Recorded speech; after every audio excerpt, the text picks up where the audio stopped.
I don't think there's enough words in any language to really describe all the feelings that took place. One of the things I plan to ask later is if they recorded as the crew was talking to each other very much off and just excited how everyone was. What an exhilarating experience. Over. The Earth from space is incredible. There are just so many feelings that occur, but when you get to see just how thin our atmosphere is and the different colors of the atmosphere, and my favorite part is just watching sunrises and sunsets over and over again. It's just so incredible, and it gives you this feeling of just how small we are in this universe. Over. I miss a lot of things. I miss my family, my friends, of course, on Earth, my favorite planet. But if you're talking activities of daily life, it's really jumping in a pool and taking a shower. Over. There's lots of things that are particularly challenging up here, but to give you an example, one of which is I have to talk to so many people on Earth during the day that are asking me to do various things, get various science or get some experiments done or work for other tasks on the space station, and you don't get to see their face. So you just have to only talk to them over radio, and they understand how they feel or what they think is really hard without it being able to read someone's face. Over.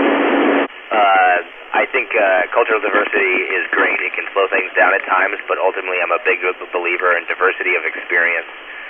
If you want to go fast, go alone. If you want to go far, go together. And having a diversity of experience and background really allows us to go far in life. Over.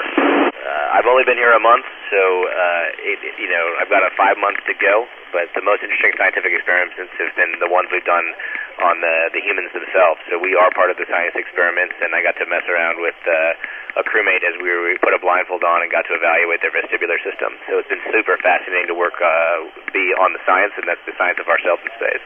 Over. The most memorable for me so far has just been hanging out at the cupola and watching the Earth, observing the Earth, and taking pictures. And some of those pictures go back down to Earth, and scientists look at them. So just being able to observe the Earth persistently from space is pretty awesome. Over. We have a little bit of free time in the evenings and the mornings before we get started, but a lot of our time is taken up getting ready for the day or closing out the day. But I tend to go to photography. We have a lot of really great cameras up here and a lot of really great lenses, and we can take incredible pictures of not just the people on the space station, but the Earth.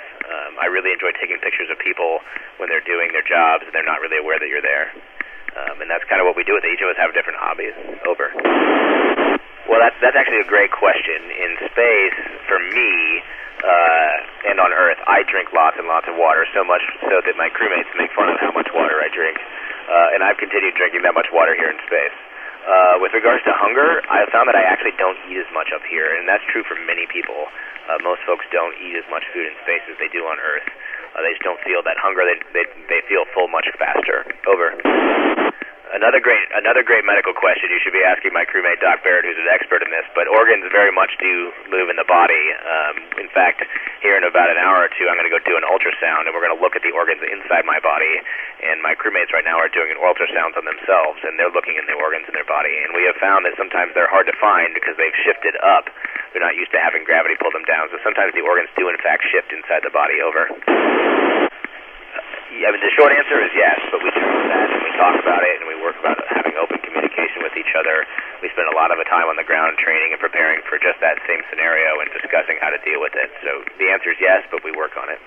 Over. Short answer, again, is yes.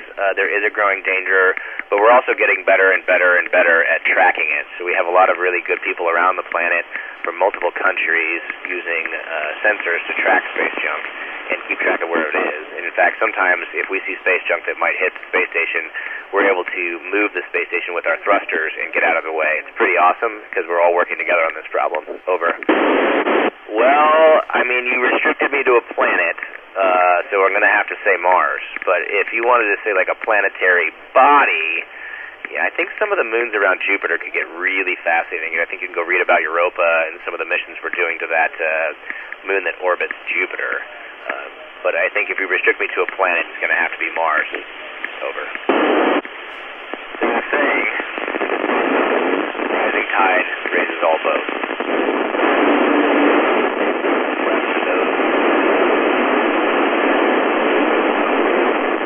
Opening up space to private industry is the path of the future.